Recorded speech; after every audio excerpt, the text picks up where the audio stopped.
ಪಟ್ಟಣದ ಪ್ರಜಾಸೌಧದ ಮುಂಭಾಗದಲ್ಲಿ ಅಹೋರಾತ್ರಿ ಧರಣಿ ನಡೆಸುತ್ತಿರುವ ರೈತ ಬಾಬುರವರಿಗೆ ಪ್ರಭಾರ ಉಪವಿಭಾಗಾಧಿಕಾರಿ ಮಂಜುನಾಥ್ ರವರ ಮನವೊಲಿಕೆ ವಿಫಲವಾಗಿದೆ. ಅನಿರ್ದಿಷ್ಟಾವಧಿ ಅಹೋರಾತ್ರಿ ಧರಣಿ ನಡೆಸುತ್ತಿರುವ ಪಡುಕೋಟೆ ಗ್ರಾಮದ ಬಾಬುರವರು 7ನೇ ದಿನವಾದ ಇಂದು ಪ್ರತಿಭಟನಾ ಸ್ಥಳಕ್ಕೆ ಆಗಮಿಸಿದ ಹುಣಸೂರು ಪ್ರಭಾರ ಉಪವಿಭಾಗಾಧಿಕಾರಿಗಳೊಂದಿಗೆ ರೈತ ಬಾಬು ಮಾತನಾಡಿ, ತಾಲೂಕು ಅಧಿಕಾರಿಗಳ ಮೇಲೆ ನನಗೆ ನಂಬಿಕೆ ಇಲ್ಲ. ನನ್ನನ್ನು ಸುಮ್ಮನೆ ತಾಲೂಕು ಕಚೇರಿಗೆ ಹಾಗೂ ಪೊಲೀಸ್ ಠಾಣೆಗೆ 6 ವರ್ಷಗಳಿಂದ ಅಲಿಸುತ್ತಿದ್ದಾರೆ. ನನಗೆ ಇವರು ನ್ಯಾಯ ಕೊಡಿಸುತ್ತಾರೆ ಎಂಬ ನಂಬಿಕೆ ಇಲ್ಲ. ನ್ಯಾಯ ಸಿಗುವವರೆಗೂ ನಾನು ಪ್ರತಿಭಟನೆಯನ್ನು ಕೈಬಿಡುವುದಿಲ್ಲ ಎಂದು ಪಟ್ಟು ಹಿಡಿದರು. ನಂತರ ಮಂಜುನಾಥ್ ಮಾತನಾಡಿ, ನಿಮ್ಮ ಸಮಸ್ಯೆಯನ್ನು ಮಂಗಳವಾರ ಇತ್ಯರ್ಥಪಡಿಸಲು ಅಧಿಕಾರಿಗಳಿಗೆ ತಾಕೀತು ಮಾಡುತ್ತೇನೆ. ದಯಮಾಡಿ ಪ್ರತಿಭಟನೆಯನ್ನು ಕೈಬಿಡಿ ಎಂದು ಮನವಿ ಮಾಡಿದರು. ಇದಕ್ಕೆ ಪ್ರತಿಕ್ರಿಯಿಸಿದ ರೈತ ಬಾಬು, ದಯಮಾಡಿ ನನಗೆ ಮೊದಲು ನ್ಯಾಯ ಕೊಡಿಸಿ, ಆಮೇಲೆ ನಾನು ಪ್ರತಿಭಟನೆ ನಿಲ್ಲಿಸುತ್ತೇನೆ. ತಪ್ಪು ಮಾಹಿತಿ ನೀಡಿರುವ ಭೂಮಾಪಕನ ಪರವಾನಗಿಯನ್ನು ವಜಾ ಮಾಡಬೇಕೆಂದು ಉಪವಿಭಾಗಾಧಿಕಾರಿಗಳಿಗೆ ಮನವಿ ಮಾಡಿದರು. ಇಲ್ಲ ಸರ್, ಬೇಡ ಸರ್, ನಿಮಗೆ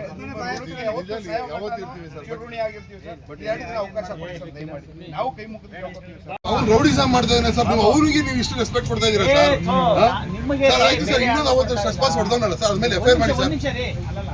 ಅವ್ರ ಮೇಲೆ ನೀವು ಎಫ್ಐಆರ್ ಮಾಡಿ ಸರ್. ನೀವು ಅವ್ರ ಮೇಲೆ ಆ ವಿಡಿಯೋ ಕೊಡ್ತೀನಿ. ಯಾಕೆ ಸರ್, ನಾನು ಒಂದು 15 ದಿವಸ ಆದ್ಮೇಲೆ ಹೊಡೆದಾಗಿದ್ದಾನೆ ಸರ್. ಸರ್ ಆಕ್ಚುಲಿ ಸರ್ ಅವನು ಬಂಡ್ ಬಿದ್ದೋಗವನೆ, ಪದೇ ಪದೇ ಹೊಡಿತಾನೆ ಅಂದ್ರೆ ನಾವು ಹೊಡೆದಾಡಕ್ಕಾಗಿದೆ ಸರ್. ನನಗೆ ಹೇಳಿ ಸರ್, ಅವ್ನು ಲಾಯರ್ ಇದ್ದಾನೆ ಸರ್, ಫ್ರೀ ವಕಾಲತ್ ಹಾಕೋತಾನೆ, ಫ್ರೀ ಕೋರ್ಟಲ್ಲಿ ಓಡಾಡ್ತಾನೆ. ಪಬ್ಲಿಕ್ ನಾವೇನ್ ಮಾಡ್ಬೇಕು ಹೇಳಿ ಸರ್, ಅಲ್ವಾ ಸರ್? ನಾವೇನ್ ಮಾಡಕ್ಕಾಗುತ್ತೆ? ಪಬ್ಲಿಕ್ ಕೇಸ್ ಆಗ್ತಿದೆ ಸರ್. 3 ಸರಿ ಸ್ಟೇಷನ್ಗೆ ಬಂದಿದ್ರು. ಏನ್ ಹೇಳಿದಾರೆ ಗೊತ್ತಾ ಇನ್ಸ್ಪೆಕ್ಟರ್ ಸರ್? ಇವಾಗ ಬಿಡೋಣ. ಇವಾಗ ಸರ್ ನಾವು ಧರಣಿ ಕೊಡ್ತೀವಿ ಸರ್. ಪೆಂಡಲ್ ಹೀಗೆ ಇರುತ್ತೆ, ನಾವು ಪೆಂಡಲ್ ತೆಗಿಲಿಕ್ಕೆ ಹೋಗಲ್ಲ. ಏನು ಇವಾಗ ನಾವು ಪರ್ಮಿಷನ್ ತಗೊಂಡಿದ್ವಿ ಅದ್ರ ಮೇಲೆ ಧರಣಿ ಕೊಟ್ಟಿರ್ತೀವಿ ಸರ್. ಮಂಗಳವಾರ ನಮ್ಗೆ ಇತಿಹಾಸ ಆಗಿಲ್ಲ. ಮತ್ತೆ ನೀವು ಸುಮ್ಮನೆ ಏನೋ ಮತ್ತೆ ಇದು ಮಾಡೋದಕ್ಕೆ ಹೋಗ್ಬೇಡಿ ಸರ್.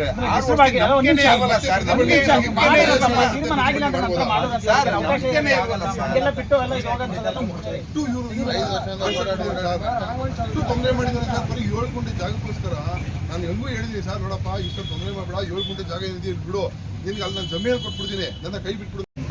ಬಂದು ಅಟ್ಲೀಸ್ಟ್ ಅವ್ರ ಮನೆಗೆ 10 ಸರಿ ಹೋಗಿದ್ದೀನಿ ಸರ್. ಅಷ್ಟು ಸರಿನೂ ತಹಸೀಲ್ದಾರ್ ಫೋನ್ ಮಾಡಿದ್ದಾರೆ. ಅವ್ರ ವೈಫು ಕೂಡ ಕಾಲ್ ಮಾಡಿದ್ದಾರೆ, ಅವ್ರು ನ್ಯಾಯ ದೊರಕಿಕೊಡಿ ಅಂತ ಸರ್. ಅವ್ರು ಬಂದು ಇವ್ರು ಎಲ್ಲದಕ್ಕೂ ಹೂ ಅಂತಾರೆ ಸರ್. ಆಪೋಸಿಟ್ ಪಾರ್ಟಿ ಬಂದು ಸೈಲೆಂಟ್ ಆಗ್ತಾರೆ. ಏನಾಗಿದೆ ಸರ್ ಅವರಿಂದ? ಏನ್ ಮಾಡಿದ್ದಾರೆ ಸರ್? ಇವಾಗ ನಾನು ಪೆಂಡಲ್ ಹಾಕೋ ಕೂತ್ಕೊಂಡು ನ್ಯಾಯ ದೊರಕಿಸ್ತಾ ಇರೋದು ಸರ್. ಅದಕ್ಕಿಂತ ಮುಂಚೆ ಯಾಕೆ ನ್ಯಾಯ ಯಾಕೆ ಸರ್? ಇಲ್ಲಿ ಸರ್, ಇಲ್ಲಿ ಮುಗ್ದೋಗಿದೆ, ಇನ್ನು 2 ದಿನ ಇರ್ತೀನಿ ಸರ್. ಜನನು ಅದೇ ಹೇಳ್ತಾರೆ, ನನಗೆ ಸಪೋರ್ಟ್ ಮಾಡಿರೋರು. ಇಲ್ಲಿ ಸರ್, ಇಲ್ಲ ಏನಂತ ಸರ್ ಆಮೇಲೆ ನಮ್ಮ ಮೇಲೆ ಯಾರ ಮೇಲೆ ವಿಶ್ವಾಸ ಹೋಗಿದೆ ಸರ್. ಕಳ್ಕೊಂಡಿದ್ದಾರೆ ಅವರು ಸರ್. ಇವಾಗ ನಿಮ್ಮ ಬಗ್ಗೆ ಹೇಳ್ತಾರೆ ಸರ್. ಅವರು ಆಮೇಲೆ ವಿಶ್ವಾಸ ಇರೋದಕ್ಕೆ ನಾನು ಬಿಡಿಸ್ಕೊಳ್ತೀನಿ ಅಂತ ಸಾಹೇಬ್ರು ಹೇಳ್ತಾರೆ. ನಾನು ಪ್ರೊಡಕ್ಷನ್ ಕೊಡ್ತಿದ್ದ ಈ ಸಾಹೇಬ್ರು ಹೇಳ್ತಾರೆ, ನೋಡಪ್ಪ ನಾನು ಸಿವಿಲ್ ಮ್ಯಾಟ್ರ್ ನಾನು ಬರೋಂಗಿಲ್ಲ. ಇವರು ನೆಟ್ ಹಾಕ್ಬೇಕು ಅಂತಾರೆ. ಇವಾಗ ಇವ್ರು ಕೊಡ್ಬೇಕು ಅಂತ ಅವ್ರು ಕೇಳ್ತಾರೆ, ಇವ್ರು ಕೇಳಿದ್ರೆ ಇವ್ರು ಕೇಳ್ತಾರೆ. ಅಲ್ಲ, ಸಿವಿಲ್ ಮ್ಯಾಟ್ರಿಗೆ ಸರ್ ಹೇಳ್ತಾರೆ. ಆಮೇಲೆ ಏನ್ ಹೇಳ್ತಾರೆ ಗೊತ್ತಾ ಸರ್? ಮತ್ತೆ ADLR ಇವಾಗ ADLR ಸರ್. ಅವರು ನನ್ನ ಕಂದಾಯಗೆ ನಾನು ಜಾಗ ಸ್ಪಾಟ್ಗೆ ಕಂದಾಯ ಇಲಾಖೆಯವ್ರು ಬರ್ಬೇಕಷ್ಟೇ, ನಾನು ಸರ್ವೇರ್ ಬರಂಗಿಲ್ಲ. ನೀವು ಸಾಹೇಬ್ರು ನಾವು ಕೇಳಿ ಅಂತ ಎಲ್ಲಾನು ಇವರು ಹಿಂಗೆ ಸರ್ಕಾರದಲ್ಲಿ ಹಿಂಗೆಲ್ಲ ಬದಲಾ ಮಾಡಿದ್ರೆ ಸರ್. ನಾನು ಅಲ್ಲೇ ಅವ್ರು ಮಾತಾಡಿದ್ಮೇಲೆ ನಾನು ಪ್ರಶ್ನೆ ಕೇಳಿದೆ, ಶ್ರೀನಿವಾಸ್ ಅವರೇ ನೀವು ಸಾಗುವಳಿ ಕೊಟ್ಟಿದ್ದೀರಲ್ಲ, ಅದಕ್ಕೆ ಚೆಕ್ ಬಂದು ಹೇಳಿ, ಪೂರ್ವಕ್ಕೆ ಯಾರೋ ಪಶ್ಚಿಮಕ್ಕೆ ಯಾರೋ ಉತ್ತರಕ್ಕೆ ಯಾರೋ ಅಂತ. ಅಲ್ಲ ಸರ್, ನಮ್ದು ಸ್ವಲ್ಪ ಬಡವರು ತಗೊಳ್ಳಿ ಸರ್. ವಿಜಯಶಂಕರ್ ಸಾಹೇಬ್ರು ತೀರ್ಮಾನ ಮಾಡ್ಕೊಡ್ರಿ. ಈಗ ಹರಿಹರ ಆನಂದ ಸ್ವಾಮಿ ಅವರು ಕೇಳಿ, ಬೋರೇಗೌಡರು ಅಂತ ಇದ್ರು. ಬೋರೇಗೌಡರು, ಹರಿಹರ ಆನಂದ ಸ್ವಾಮಿ, ಪ್ರಸನ್ನ ಅವರು, ವಿಜಯಶಂಕರ್, ಸುಬ್ರಾಯ ಕಾಮತ್, AC ಅವರು, ತಹಸೀಲ್ದಾರು P ಸುಬ್ಬು ಅಂತ ಇದ್ರು. ಅವರು ಎಲ್ಲ ಕೂತ್ಕೊಂಡು ತೀರ್ಮಾನ ಮಾಡಿಕೊಟ್ರೆ ಜಮೀನು ಅಕ್ರಮದಿಂದ ನೀವು 1 ಎಕರೆ 5 ಗುಂಟೆ ಸಾಗುವಳಿ ಕೊಟ್ಟಿದ್ದೀರ ಎಕರದಂತೆ ನಾವು ಕೋರ್ಟ್ಗೆ ಹಾಕಿದ್ದೀವಿ. ಅದನ್ನೇ ನಿಮ್ಮ AC ಕೋರ್ಟ್ಗೆ ಮೇಡಮ್ ಬಂದು ಪ್ಲಾಟ್ ಸತಿ 3 ಸತಿ ಓಡವ್ರೆ ಅಂತಾನೆ ಹೇಳಿದೆ ಕೋರ್ಟು. ಆ 329 ಗುಂಟೆ ಏನು ಹೋಗೋಸ್ಕರನೇ ನಾನು 7 ಗುಂಟೆ ಜಮೀನು ತಗೊಂಡಿದ್ದೀನಿ ಸರ್. ಈ ಜಮೀನ ಕೂಡ ಇವರು ಈ ಥರ ಅಕ್ರಮ ಮಾಡಿದ್ರೆ ಈಗ ಸರ್ಕಾರ ಏನು ಹೇಳುತ್ತೆ, ಹಿಂದೆಗಡೆ ಹೋಗೋ ಜಮೀನಿಗೆ ಮುಂದೆಗಡೆ ದಾರಿ ಕೊಡಬೇಕು ಅಂತ ಸರ್. ಇದೇ ತಹಸೀಲ್ದಾರ್ ಏನು ಹೇಳ್ತಾರೆ, ನೀನು ದುರಸ್ತಾಗಿದೆಯಪ್ಪ ಜಮೀನು, ಒಂದು ಕೆಲಸ ಮಾಡೋದು ದುರಸ್ತ ಕ್ಯಾನ್ಸಲ್ ಮಾಡಿಸ್ಕೊಂಬನ್ನಿ, ನಾನು ನಿಮಗೆ ಜಾಗ ಬಿಡಿಸ್ಕೊಡ್ತೀನಿ ಅಂತಾರೆ. ನಾನು ದುರಸ್ ಮಾಡೋದೇ ಕಷ್ಟ ಸರ್. ನಾವೇನೋ ನೆಮ್ಮದಿಯಿಂದ ಬರಬೇಕು ಅಂತ ಸಂಬಂಧಪಟ್ಟವ್ರು ಎಲ್ಲರೂ ಬರ್ತಾರೆ. ಮಂಗಳವಾರ ಬಂದು ಅಲ್ಲೇ ಸರ್. ದಯಮಾಡಿ ಅದ್ರ ಜೊತೆಗೆ ನಮ್ದು ಒಂದು ರಿಕ್ವೆಸ್ಟ್ ಇದೆ ಸರ್. ಇವಾಗ ಏನ್ ಸರ್ವರ್ ಬಂದು ಎಡವಟ್ ಮಾಡಿದಾರೆ ಅವರು ಸಸ್ಪೆಂಡ್ ಮಾಡಕ್ಕೆ ಅವ್ರು ಗೌರ್ಮೆಂಟ್ ಆಫೀಸಲ್ಲಿ ಸರ್. ಅವ್ರ ಲೈಸೆನ್ಸ್ ರದ್ದು ಮಾಡಬೇಕು. ಆಮೇಲೆ ಈ ತಾಲೂಕು ಆಫೀಸಲ್ಲಿ ಸರ್ಕಾರಿ ಅಧಿಕಾರಿಗಳು ಇದ್ದೇನೆ ಬೇರೆ ಅವ್ರ ಗಾಡಿಗಳು ತಗೊಬಂದು ಪಾರ್ಕಿಂಗ್ ಮಾಡಿ ವರ್ಷಾನುಗಟ್ಟಲೆ ನಿಂತಿದೆ ಸರ್. ಅದು ದಯಮಾಡಿ ತೆಗಿಸ್ಬೇಕು. ಇಲ್ಲ ಸರ್, ನಿಲ್ಲಕ್ಕೆ ಸರ್. ಈಗ ಪ್ರೆಸೆಂಟ್ ಇದೆ ಸರ್. ನಾವು ಇವಾಗ 6 ದಿವಸದಿಂದ ಇಲ್ಲಿ ಮನ್ಗಿದ್ದೀವಿ. ರಾತ್ರಿ 12 ಗಂಟೆ 1 ಗಂಟೆ ಗಾಡಿಗಳು ಒಳಗಡೆ ಬರುತ್ತೆ, ಹೊರಗಡೆ ಹೋಗುತ್ತೆ. ಸರ್ ನಿನ್ನೆ ಆಕ್ಸಿಡೆಂಟ್ ಆಗ್ಬೇಕಾಗಿದೆ ನಮಗೆ, ಗಾಡಿ ಇಲ್ಲಿ ಗಂಟೆ ಬಂದು ಹೋಗಿದೆ ನೀನು ಸರ್ಕಾರ. ಆಮೇಲೆ ಲಾಸ್ಟಿಗೆ ಅವ್ರು ಬರ್ದು ಕೊಡ್ತಾರೆ ಸರ್, ಏನೋ ಡಾಕ್ಯುಮೆಂಟ್ಸ್ ಇಲ್ಲ. ನನ್ನ ಗಂಡ ಇದ್ದಿರ್ಬೇಕಾದ್ರೆ ನನ್ನ ಮನೆ ಒಳಗೆ ಬರ್ತಾನೆ ಸರ್. ನಾನು ಅವ್ರು ಸಾಹೇಬ್ರಿಗೆ ಹೇಳಿದೆ, ಅವ್ರು ಸರ್ ಕಂಪ್ಲೇಂಟ್ ಮಾಡಿದ್ರು. ನಾನಂದೆ ಅವ್ರ ಮನೆ ಸುತ್ತಲೂ ವಿಡಿಯೋ ಕ್ಯಾಮ್ರಾ ಇದೆ, ಡಾಕ್ಯುಮೆಂಟ್ಸ್ ತೊಗೊಂಬನ್ನಿ ಸರ್, ನನ್ನ ಮೇಲೆ ಎಫ್ ಐ ಆರ್ ಮಾಡಿದ್ದೆ. ಇವತ್ತವರೆಗೂ ಬಂದಿಲ್ಲ. ಆ NCR ಕಾಪಿನೂ ಅಲ್ಲೇ ಇದೆ, ಚಿಕ್ಕನಾಯಕ ಸರ್ ಹತ್ರನೇ ಇದೆ. ಹಿಂಗೆ ಸರ್ ಯಾವಾಗಲೂ ನಡೀತದೆ ಅಂತ ಮಾಯಕರ ಮೇಲೆ ದೌರ್ಜನ್ಯ ಮಾಡ್ಬಿಟ್ಟು ಹೆಂಗ್ ಸರ್ ಬದುಕಬೇಕು ಈ ಸಮಾಜದಲ್ಲಿ? ನನಗೆ ರಿಜಿಸ್ಟರ್ಡ್ ಡಾಕ್ಯುಮೆಂಟ್ಸ್ ಸರ್ ಇದು. ನನಗೆ ನಾನು ನಿಮಗೆ ಅಶ್ಯೂರ್ ಮಾಡ್ತಿದ್ದೀನಿ, ಮಂಗಳವಾರ ಬಂದು ನಿಮ್ಗೆ ಅವ್ರನ್ನ ಇತ್ಯರ್ಥ ಪಡಿಸ್ತಾರೆ. ಕಾನೂನು ಪ್ರಕಾರ ಏನು ಕ್ರಮ ಜರುಗಿಸ್ಬೋದು ಅಂತ ಮಂಗಳವಾರ. ನೀವ್ಯಾಕೆ ಸುಮ್ಮನೆ ಇದು ಮಾಡ್ಕೊತಾ ಇದ್ದೀವಿ. ನಾವು ನಿಮ್ಗೆ ಸ್ಪಂದಿಸ್ತಾ ಇದ್ರೆ ಬೇರೆ ಏನು ದಾರಿಗಳಿಲ್ಲದೆ ಇದ್ರೆ ಅವಾಗ ನೀವು ಇದೆಲ್ಲ ಮಾಡಿದ್ರೆ ನಾವು ಕರೆಕ್ಟಾಗಿ ಸ್ಪೆಸಿಫಿಕ್ಕಾಗಿ ಹೇಳ್ತಾ ಇದ್ದೀವಿ. ಮಂಗಳವಾರ ಬಂದಿದ್ದೀವಿ ಇವ್ರು ಹೇಳ್ತಾರೆ ಆ ಜಮೀನಿಗೆ ನಾನು ಬಿಡ್ಸಕ್ಕೆ ಬರಲ್ಲ ಸರ್, ನಿಮ್ಗಿಂತ ಮೇಲಧಿಕಾರನ ಕರ್ಕೊಂಬಂದು ಅವ್ರು ಬಿಡಿಸ್ತೀನಿ ಸರ್. ನಾನು ತುಂಬ ದಾರಿ ತಪ್ಪಿಸಿದೆ ಸರ್. ADL ಅವರು ಸರ್ ಎಷ್ಟೆಷ್ಟು ಏನೇನೆಲ್ಲ ಇದೆ ಸರ್ ಡಿಮ್ಯಾಂಡ್ ಎಲ್ಲ ಇಲ್ಲಿ ಅವೆಲ್ಲ ಬೇಡ ಸರ್, ಚರ್ಚೆ ಆಗೋದು ಬೇಡ. ಇನ್ನೊಬ್ಬರಿಗೆ ನಾನು ತಪ್ಪು ಹೇಳಬಾರ್ದು. ಆಗಿದೆ ಅನ್ಯಾಯ, ತುಂಬ ನೋವು ಪಟ್ಟಿದ್ದೀನಿ. ಇದೊಂದಕ್ಕೆ 12 ದಿನ ಕಾಯ್ತೀನಿ ಸರ್, ಏನಾಗುತ್ತೋ ಆಗಲಿ ಸರ್ ಅಷ್ಟೇ. ನಮ್ಮ ಮೇಲೆ ಯಾರ ಮೇಲೆ ವಿಶ್ವಾಸ ಒಂದು ವಾರ ಆಗಿದೆ, ಮನೆಗೆ ಹೋಗಿಲ್ಲ ಸರ್. ನಾನು ಒಂದು ವಾರದಿಂದ ಜಿಲ್ಲೆ ಬಂದಿದ್ದೀನಿ ಸರ್. ಅರ್ಧ ದಾರಿಗೆ ಹೋಗಿ ಗುರುಪುರದಿಂದ ವಾಪಸ್ ಮತ್ತೆ ಬಂದಿದ್ದೀನಿ ಸರ್. ಬರ್ತಾ ಇದ್ದೀರಾ ಅಂತ ಗೊತ್ತಾಗಿದೆ. ಸಲಹೆ ನಿಮಗೆ ಕೈ ಮುಗಿದು ನಾವು ಕೇಳ್ಕೊಳ್ಳೋದೇನಂದ್ರೆ, ದಯಮಾಡಿ ನಮ್ಗೆ 2 ದಿನ ಕಾಲ ನಶಿಸಿ ಹೋಗಿದೆ, ಏನೋ ಒಂದು ಕತೆ ಬರ್ತು ಕೊಡ್ತಾರೆ. ಅವಾಗ ರೈತರು ನಾವು ದಿನನಿತ್ಯ ಈ ಥರ ಸಹಾಯಕ್ಕಾಗುತ್ತೆ ಸರ್. ಸರ್ ಮುಖ್ಯವಾಗಿ ನೀವು ಇವಾಗ ಏನು ಸರ್ವೇರ್ ಇದ್ದಾರೆ ಅವ್ರ ಲೈಸೆನ್ಸ್ ರದ್ದು ಮಾಡಲೇಬೇಕು ಸರ್. ಅಡ್ಗೋಡೆ ಮೇಲೆ ದೀಪ ಇಡೋ ಹಂಗೆ ಈ ಥರ ರೈತರಿಗೆ ತೊಂದರೆ ಕೊಡೋ ಕೆಲಸ ಸರಿ ಹೋಗಲ್ವಲ್ಲ ಸರ್. ಈಗ ಮಂಗಳವಾರ ಬರ್ತಾರೆ, ಮಂಗಳವಾರ ಬಂದೇ ಬರ್ತಾರೆ ಅಂತ ಅದಕ್ಕೆ ಏನು ಸರ್ ಗ್ಯಾರಂಟಿ ಇದೆ? ನೀವು ಬಂದೇ ಬರ್ತಾರೆ ಅಂತ 100% ಸರ್. ಇದನ್ನ 3 ಸರಿ ಪ್ರತಿಭಟನೆಗೆ ಅವ್ರನ್ನ ಲೆಟರ್ ಹಾಕಿದ್ದೀನಿ, ಯಾವುದೂ ರೆಸ್ಪಾನ್ಸ್ ಮಾಡಿಲ್ಲ ಸರ್. 3 ಸರಿ ಲೆಟರ್ ಹಾಕಿದ್ದೀನಿ ಸರ್. ನಾನು ಅದು ನಿಮಗೆ ಅರ್ಜಿ ಕೊಡ್ತೀನಿ. ಯಾವುದೋ ನಿಮ್ಮ ತಾಲೂಕು AC ಆಫೀಸ್ ಮುಂದೆ ಮೇಡಮ್ ಇದ್ರು ಲಾಸ್ಟ್ ಟೈಮು, ಅಲ್ಲೂ ಹೇಳಿದ್ದೀನಿ.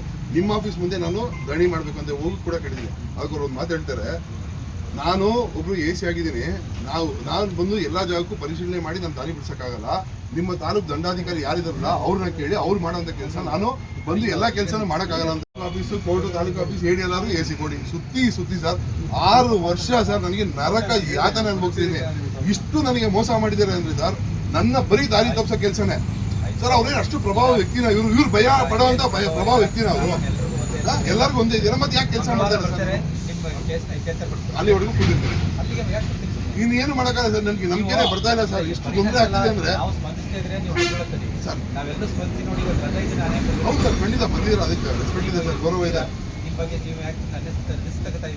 6-7 ದಿನ ಮರ್ಕೊಂಡ್ಬಿಟ್ಟಿದ್ದೀನಿ ಸರ್. ಇನ್ನೇನೆ ಮಣ್ಣು ಇದರಲ್ಲಿ ಸೊಳ್ಳೆ ಕಾಡದಲ್ಲಿ 7 ದಿನ ಮಲಗಿದ್ದೀನಿ ಸರ್.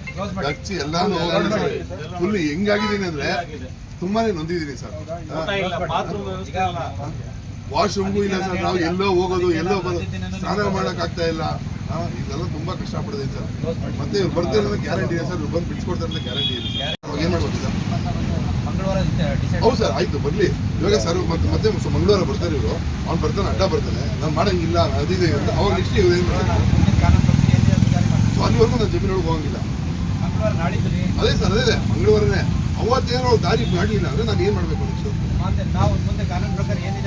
ಅವ್ರ ಮೇಲೆ ತಗೋತೀವಿ ಅಂತ ನನಗೆ ಅವತ್ತು ನನ್ನ ಜಮೀನ ಬಿಡ್ಸ್ಕೊಡ್ತೀರಾ ಸರ್ ಮಂಗಳವಾರ? ಆಯ್ತು ಸರ್, ಅಲ್ಲಿ ಗಂಟೆ ಬಲ್ಲಿ ಸರ್ ಇಲ್ಲಿ ಕೂತಿರ್ತೀನಿ ಸರ್, ಮುಗುತ್ತೆ ನಾನು ಸರ್. ದಯಮಾಡಿ ಸರ್ವೇರ್ಗೆ ಏನಾದ್ರು ಒಂದು ಇದು ಮಾಡ್ಬೇಕು ಸರ್. ತಪ್ಪು ಮಾಡಿದ್ರೆ ಅದು ನಾವು ಖಂಡಿತ ತಪ್ಪಿದೆ ಸರ್. ಕಾಣ್ತಾ ಇದೆಯಲ್ಲ ಸರ್, ಕೋರ್ಟಲ್ಲಿ ಯಾವುದೇ ತರ ಸ್ಟೇಟಸ್ ಇದೆ.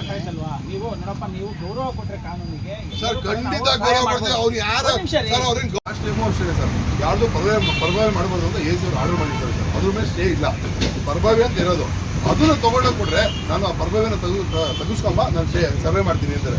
ಸರ್ವೆಗೂ ಆ ಪರಭಾವಿ ಆಗ್ತಿರೋದಕ್ಕೂ ಸಂಬಂಧ ಏನಿದೆ ಸರ್? ಅದಕ್ಕೇನು ಸಂಬಂಧ ಇದೆ ಸರ್ವೆ? ಅದರ ಬರೀ ನನ್ನ ದಾರಿ ತಪ್ಪಿಸಿ ಇಲ್ಲಿ ಗಂಟನೂ ನನಗೆ ನರಕ ಯಾತನೆ ಸರ್. 6 ವರ್ಷ ಆಗಿದೆ ಜಮೀನು ನೋಡು, ಒಂದೇ ಒಂದು ಬೆಳೆನೂ ಬೆಳೆಯೋಕ್ಕಾಗ್ತಾ ಇಲ್ಲ. ಇದರಲ್ಲಿ ಸುಮಾರು AC ಅವ್ರಿಗೂ ಸುಮಾರು 3-4 ಸರಿ ಅಲ್ಲಿ ಮುಂಚೆ ಇದ್ದವ್ರಿಗೆ ನೋಟಿಸ್ ಕೂಡ ಅರ್ಜಿನೂ ಹಾಕಿದ್ದೀನಿ ಸರ್. ಎಲ್ಲ ರೀತಿಯಲ್ಲೂ ಕೇಳ್ಕೊಂಡಿದ್ದೀನಿ. ನನಗೆ ಇದೇನು ಗೊತ್ತಾ ಸರ್, ನಾನು ಮುಂದೆ ಹೋಗೋಕ್ಕೆ ನನ್ನ ಡಾಕ್ಯುಮೆಂಟ್ ಕರೆಕ್ಟ್ ಆಗಿದೆ. ಅವರೊಬ್ಬರು ವಕೀಲರಾಗಿದ್ದಾರೆ ಸರ್. ವಕೀಲರು ಅನ್ನೋದಾಗಲಿ, ಇನ್ನೊಬ್ರು PM ಆಗಲಿ, CM ಆಗಲಿ, ಮತ್ತೊಬ್ಬರಾಗಲಿ ಎಲ್ಲರಿಗೂ ಒಂದೇ ನ್ಯಾಯ ಇರುತ್ತೆ ಸರ್, ಅಲ್ವಾ ಸರ್? ಯಾರೇ ತಪ್ಪು ಮಾಡಿದ್ರು ಶಿಕ್ಷೆ ಆಗಲೇಬೇಕು. ಅವರು ಕಲ್ಲೆಲ್ಲ ಹೊಡೆದು ಸಸ್ಪೆಂಡ್ ಮಾಡಿ ಕೇಸ್ ಮಾಡಿದ್ದಾರೆ. ಮತ್ತೆ ಅವ್ರ ಮೇಲೆ ಸಾಹೇಬರು FIR ಮಾಡಿದ್ದಾರೆ. ಮತ್ತೆ ಕಲ್ಲು ಹಾಕಿದ್ದೀನಿ, ಮತ್ತೆ 1 ವಾರ ಆದ್ಮೇಲೆ ಮತ್ತೆ ಬಂದು ಹೊಡಿದ್ದಾರೆ. ಬಟ್ ಅದಕ್ಕೆ ಸಾಹೇಬ್ ಹೇಳ್ತಾರೆ, ಇಲ್ಲಪ್ಪ ರಾಜಿ ಆಗ್ತಾರಂತೆ, ಇನ್ಮೇಲೆ ತೊಂದರೆ ಎಲ್ಲ ಇದೆ ಸರ್. ಬರೆದು ಕೊಟ್ಟಿದ್ದಾರೆ, ಆರ್ಡರ್ ಆಗಿದೆ, ಸಾಹೇಬರು ತೊಗೊಂಡಿದ್ದಾರೆ ಅದನ್ನು ಕೂಡ ಸರ್. ಎಲ್ಲ ದಾಖಲಾತಿಗಳು ನನ್ನಂತೆ ಇತ್ತು, ಸ್ಕೆಚ್ ಇತ್ತು, ಹಳೆ ಕಾಲದಿಂದ ಅವಾಗಿಂದಲೂ ಸ್ಕೆಚ್ ಇರೋದು. ಆಪೋಸಿಟ್ ಪಾರ್ಟಿ ಒಬ್ಬರು ವಕೀಲರಾಗಿರ್ತಾರೆ ಸರ್. ಆಯ್ತಾ. ಅವರು ಒಂದು ಕಾನೂನಿಗೆ ಅವರು ನ್ಯಾಯ ಕೊಡಿಸೋರು, ಬಟ್ ಅವರು ನನಗೆ ಅನ್ಯಾಯವಾಗಿ ನನಗೆ ಮೋಸ ಮಾಡಿದ್ದಾರೆ. ಬಟ್ ಇದೇ ತಹಸೀಲ್ದಾರ್ ಹತ್ರ ನಾನು ಸುಮಾರು 2 ವರ್ಷದಿಂದ ಕೇಳಿದ್ದೀನಿ. ತಹಸೀಲ್ದಾರ್ ನನಗೆ ಏನು ಹೇಳ್ತಾರೆ ಗೊತ್ತಾ, ಜಡ್ಜ್ ಹತ್ರ ಹೋಗಿ ತಗೊಂಬ, ಈ ಕೋರ್ಟಲ್ಲಿ ಕೇಸ್ ಇಲ್ಲ ಅಂತ ನಾನು ಅವಾಗ ಬಿಡಿಸ್ಕೊಡ್ತೇನೆ ಸರ್. ಜಡ್ಜ್ ಸಾಹೇಬರು ಅದನ್ನ ಕೊಡ್ತಾರೆ ಸರ್, ಹೇಳಿ ಸರ್, ಅದನ್ನ ತಗೊಂಬ ನಾನು ಮಾಡಿದ್ದೀನಿ. ಇದಕ್ಕೆ 1 ವರ್ಷ ನನಗೆ ಕಾಲಹರಣ ಮಾಡ್ತಾರೆ ಸರ್. ಆ ಥರ ಮಾಡಿ ನನಗೆ ಹೇಳಿದ್ದಾರೆ ಸರ್. ಅದಾದಮೇಲೆ ಅವ್ರ ಆಗಲ್ಲ ಅಂತಲೇ APP ಅವ್ರನ್ನ ಕಳಿಸಿ ಅದನ್ನ ಮೇಡಮ್ ಹತ್ರ ಕಳ್ಸ್ಕೊಂಡಿದ್ದೀನಿ ಸರ್. ನನಗೆ ಈ ಥರ ವಿನಾಕಾರಣ ತೊಂದರೆ ಮಾಡಿ ಈ ಕ್ಷಣದವರೆಗೂ ನ್ಯಾಯ ಕೊಡ್ತಿದ್ದಾರೆ ಸರ್. ದಾಖಲಾತಿಗಳು ಎಲ್ಲ ನನ್ನಂತ ಇದೆ. ಅವ್ನು ರೌಡಿಸಮ್ ಮಾಡ್ತಾ ಇದ್ದಾನೆ ಸರ್. ನೀವು ಅವ್ರಿಗೆ ನೀವು ಇಷ್ಟು ರೆಸ್ಪೆಕ್ಟ್ ಕೊಡ್ತಾ ಇದ್ದೀರಾ ಸರ್? ಸರ್ ಆಯ್ತು ಸರ್, ಇನ್ನೊಂದು ಅವತ್ತು ಟ್ರೆಸ್ಪಾಸ್ ಹೊಡೆದವನಲ್ಲ ಸರ್, ಅದ್ಮೇಲೆ FIR ಮಾಡಿ ಸರ್. ಅವ್ರ ಮೇಲೆ ನೀವು FIR ಮಾಡಿ ಸರ್. ನೀವು ಅವ್ರ ಮೇಲೆ ಆ ವಿಡಿಯೋ ಕೊಡ್ತೀನಿ. ಯಾಕೆ ಸರ್, ನಾನು ಒಂದು 15 ದಿವಸ ಆದ್ಮೇಲೆ ಹೊಡೆದಾಗಿದ್ದಾನೆ ಸರ್. ಸರ್ ಆಕ್ಚುಲಿ ಸರ್ ಅವನು ಬಂಡ್ ಬಿದ್ದೋಗವನೆ, ಪದೇ ಪದೇ ಹೊಡಿತಾನೆ ಅಂದ್ರೆ ನಾವು ಹೊಡೆದಾಡಕ್ಕಾಗುತ್ತೆ ಸರ್. ನನಗೆ ಹೇಳಿ ಸರ್, ಅವ್ನು ಲಾಯರ್ ಇದ್ದಾನೆ ಸರ್, ಫ್ರೀ ವಕಾಲತ್ ಹಾಕೋತಾನೆ, ಫ್ರೀ ಕೋರ್ಟಲ್ಲಿ ಓಡಾಡ್ತಾನೆ. ಪಬ್ಲಿಕ್ ನಾವೇನ್ ಮಾಡ್ಬೇಕು ಹೇಳಿ ಸರ್, ಅಲ್ವಾ ಸರ್? ನಾವೇನ್ ಮಾಡಕ್ಕಾಗುತ್ತೆ ಪಬ್ಲಿಕ್? ಕೇಸ್ ಆಗ್ತಿದೆ ಸರ್. 3 ಸರಿ ಸ್ಟೇಷನ್ಗೆ ಬಂದಿದ್ದು ಏನ್ ಹೇಳಿದಾರೆ ಗೊತ್ತಾ, ಇನ್ಸ್ಪೆಕ್ಟರ್ ಇದು ಶಾಸಕರು ಅವರು ಬಂದ ಮಾತಾಡಿ ನಮಗೂ ಒಂದು ಸಲಹೆ ಕೊಡ್ಬೇಕಲ್ಲ ಸರ್. ಜನಗಳು ಅವ್ರು ಓಟ್ ಹಾಕಿ ಸರ್, ನಾವು ಎಷ್ಟೊಂದೆಲ್ಲ ಸಪೋರ್ಟ್ ಮಾಡಿದ್ವಿ ಸರ್. ಈ ತರ ಮಾಡಿದಾಗ ನಮಗೂ ನೋವಾಗುತ್ತೆ ಸರ್. ಅಲ್ಲ ಸರ್, ಅವ್ರು ಸಪೋರ್ಟ್ ಮಾಡ್ಬೇಕಲ್ಲ ಸರ್. ಅವರು ಒಂದು ಮಾತು ಬಂದು ನಮ್ಗೆ ಸಮಾಧಾನ ಮಾಡ್ತಾರೆ. 1-2 ನಿಮಿಷ ಇರ್ರಿ. 2 ದಿನ ಇಲ್ಲ ಸರ್, ಬೇಡ ಸರ್, ನಿಮ್ಗೆ ಯಾವತ್ತೂ ಇರ್ತೀವಿ ಸರ್. ಋಣಿ ಆಗಿರ್ತೀವಿ ಸರ್. ಬಟ್ 2 ದಿನ ಅವಕಾಶ ಕೊಡಿ ಸರ್, ದಯಮಾಡಿ. ನಾವು ಕೈ ಮುಗಿದು ಕೇಳ್ಕೊತೀವಿ ಸರ್. ನನಗೆ ಟೆನ್ಷನ್ ಆಗ್ತಿದೆ. ಅಷ್ಟು ನೋವು ಮಾಡಿದ್ದಾರೆ. ತಿಂಗಳಿಗೆ 20 ಸತಿ ಬೆಂಗಳೂರು ಹೋಗೋದು, ಮೈಸೂರು ಬರೋದು, ಇಲ್ಲಿ ಬರೋದು. ಸರ್ ಇಲ್ಲೇ ಸೆಟ್ಲ್ ಆಗ್ಬಿಟ್ಟು ಸರ್, ಮನೆ ಮಾಡ್ಕೊಂಡು ಚಿಕ್ಕ ಮನೇಲಿ ಇದ್ದೀನಿ ಯಾವ ಸರ್. ಸಂಪಾದನೆ ಇಲ್ಲ ಸರ್, ಎಲ್ಲ ಬಂಡವಾಳ ಹಾಕ್ಬಿಟ್ಟು ಅವ್ರು ಎಷ್ಟು ಹೋಗ್ಬೇಡಿ ಅಂತ ಹೇಳ್ಬಾರ್ದು ಸರ್. ಸಲಹೆ ಏನು ಅಂತ ನೀವು ಕ್ಲೋಸ್ ಮಾಡಿ ಬೇಡ ಅಂತ ಹಠ ಹಿಡಿತಾ 2 ದಿನ ಸರ್, ನೀವು ಇದ್ದೀರಾ, ಈಗ ಬಂದಿದ್ದೀರಾ, ನೀವು ಒಂದು ನನಗೆ ತುಂಬಾ ಖುಷಿ ಆಯ್ತು. ಧೈರ್ಯನೂ ಆಗ್ತಾರೆ. ಅದೇ ಸರ್, ಮೀಡಿಯಾ ಮುಂದೆ ಮರ್ಯಾದೆ. ಇನ್ನು 2 ದಿನ ಇರ್ತೀವಿ ಸರ್. 2 ದಿನ ಆಗಲಿ ಸರ್, ದಯವಿಟ್ಟು 2 ದಿನ. ಇಲ್ಲ ಸರ್, ನೆಕ್ಸ್ಟ್ ನಮ್ಗೆ ಯಾರು ಸಪೋರ್ಟ್ ಬರಲ್ಲ ಸರ್. ಅವತ್ತಿನ ದಿನ ಯಾರು ಸಪೋರ್ಟ್ ಬರಲ್ಲ. ದಿನನೇ ಎತ್ಬಿಟ್ಟು 2 ದಿವಸ ಅವಕಾಶ ಮಾಡ್ಕೊಂಡಿದ್ದೀನಿ. ನಾನು ಬೆಂಗಳೂರಿಂದ ನನ್ನ ತಮ್ಮ ಬಂದಿದ್ದೀನಿ ಸರ್. ದಿನ ನನ್ನ ತಂಗಿ ಯಜಮಾನ್ರು ಬಂದಿದ್ದಾರೆ ನನಗೋಸ್ಕರ. ಅಲ್ಲಿಂದ ಯಾರೂ ಇಲ್ಲ ಸರ್. ಅಷ್ಟು ನೋವಾಗಿದೆ. ರಾತ್ರಿ ಇಬ್ಬರೇ ಮಲ್ಕೋಬೇಕಾದ್ರೆ ನಮಗೆ ಗೊತ್ತಿದೆ ಸರ್ ನೋವು ಏನು ಅಂತ. ಸೊಳ್ಳೆಗಳು ಹಚ್ಕೊಂಡು ವಾಶ್ರೂಮ್ನಲ್ಲಿ ಎಲ್ಲ ಹೋಗಿ. ಹೌದು ಸರ್, ಬಟ್ ನ್ಯಾಯ ಇಷ್ಟು ಕಷ್ಟಪಟ್ಬಿಟ್ಟಿದ್ದೀನಿ 6 ವರ್ಷ. ಇನ್ನು 2 ದಿನಕ್ಕೆ ಏನಾಗ್ಬಿಡಲ್ಲ ಸರ್. ನಾವು ನಿಮಗೆ ಇಲ್ಲಿ ಸರ್, ನೀವು ಬಂದಿದ್ದು ನಮ್ಗೆ ನಿಜ ನಮಗೆ ಖುಷಿ ಆಗ್ತಿದೆ ಸರ್. ದಯವಿಟ್ಟು ನ್ಯಾಯ ಕೊಡಿಸ್ಬಿಡಿ. ಯಾವುದೇ ನ್ಯಾಯ ಕೊಡಿಸ್ಬಿಡ್ತೀವಿ ಅಷ್ಟೇ ನೀವು ಅಲ್ಲಿ ಇದನ್ನ ಕ್ಲೋಸ್ ಮಾಡ್ಕೊಳ್ತೀವಿ ಸರ್. ಇದೊಂದು ಸರಿ ನಮ್ಗೆ ಇರಲಿ ಸರ್, ದಯವಿಟ್ಟು ಕ್ಷಮೆ ಇರಲಿ. ಇಷ್ಟು ದಿನ ಕಷ್ಟಪಟ್ಟಿದ್ದು ದುಃಖ ನಿನ್ಸ್ಕೊಂಡ್ರೆ ಅಳು ಬರುತ್ತೆ. ಎಲ್ಲರ ಮುಂದೆ ಹತ್ರ